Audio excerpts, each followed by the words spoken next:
yes, the content is delicious and it is good and I love drinking it, but I almost enjoy making it more than I do drinking it. It's so weird. I enjoy them both the same, but it's like the house is quiet. I got gorgeous light coming in. I'm by myself. Nothing's going around. I've got no deadlines. There's no noise. Nothing's on. I don't know, man. It sets the mood. It sets the mood, and if I don't have it, something's off. You know.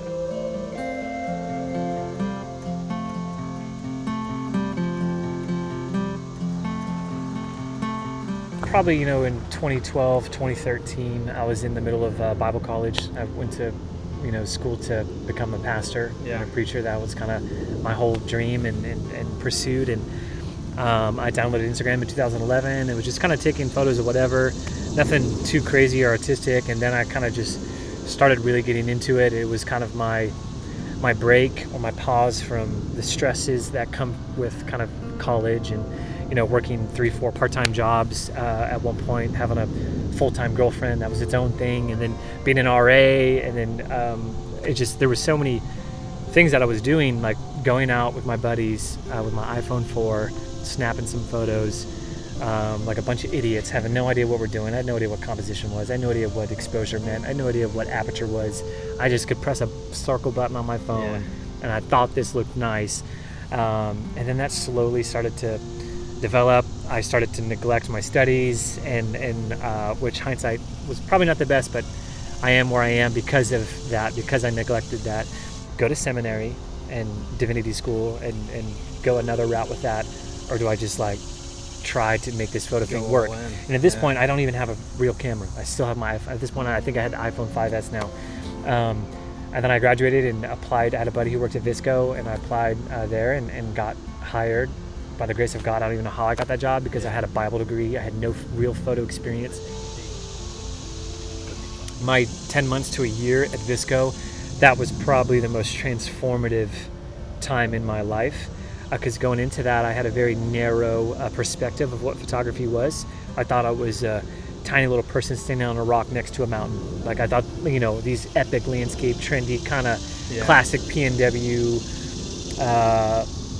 scenarios. That's what I thought photography was. And week one, I go in and they completely obliterate and dismantle my understanding of photography. They're kind of in the office. They had their own like pour over setup, and that's kind of what. And then all my buddies were kind of like drinking black coffee pour overs, and I didn't want to feel like a dimbus drinking my freaking vanilla latte. So I was like, oh, I got to switch over. I got to make the switch. And so that's kind of what started. And then I started to make them, and then I was like, okay, how do you make it? Like, when do you know?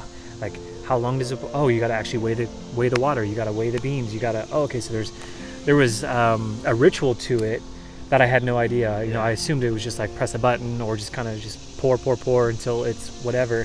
But to know that it was like this science of how many grams, I fell in love. I'm a very ritualistic individual. Photography, in essence, is incredibly ritualistic. Taking photos, I just moved to Nashville a few months ago, and living in New York City for 3 years. I was going out, taking my M6, making photos every single day. That in itself, I was, going through a roll, just the tactile nature of film.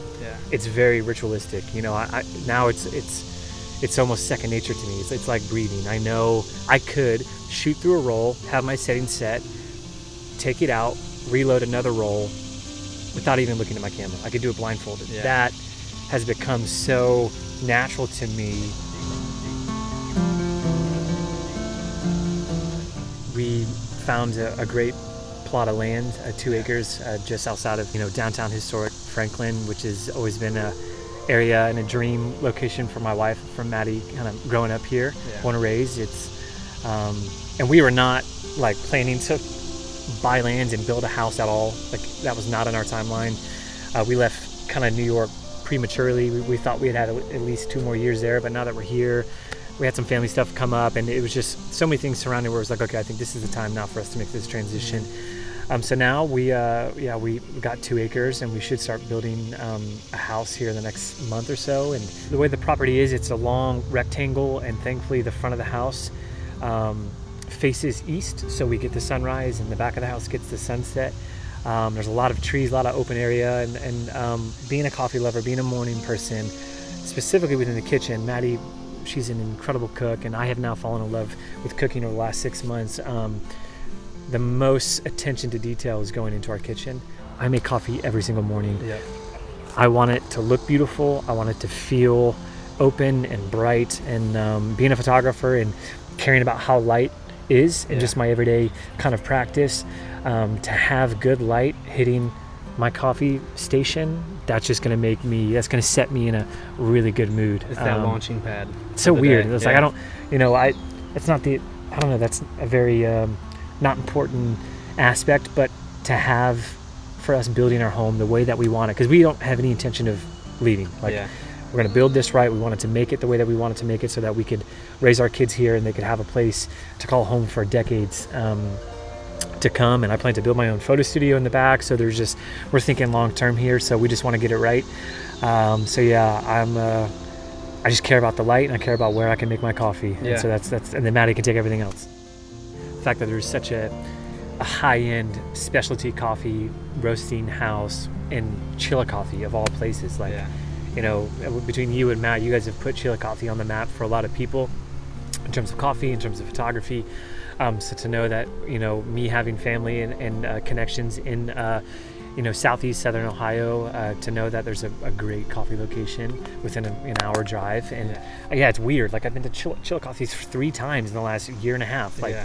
No one should ever say that, or be able to say that unless you. So it's just wild that Chillicothe is becoming a ritualistic stop on road trips, or whether I go to Cincinnati and visit my family. So it's good to know that I got a little crew, a little kind of community there in Chillicothe. And you guys have always welcomed me and Maddie and our friends with open arms, and I really appreciate that, because that also goes a long ways.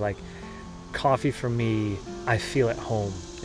Whether I'm making it, whether I'm at a coffee shop, that is when I was at that coffee shop in Core in Spokane, when I first started drinking coffee, that was a very safe space for me to go to work, to kind of dream, to plan for my future, and to partake in that coffee ritual. Coffee shops, it feels, no matter where it's at, it doesn't even have to be one I'm familiar with, I feel at home when I'm at a coffee shop, and I definitely feel that when I'm at Rōst.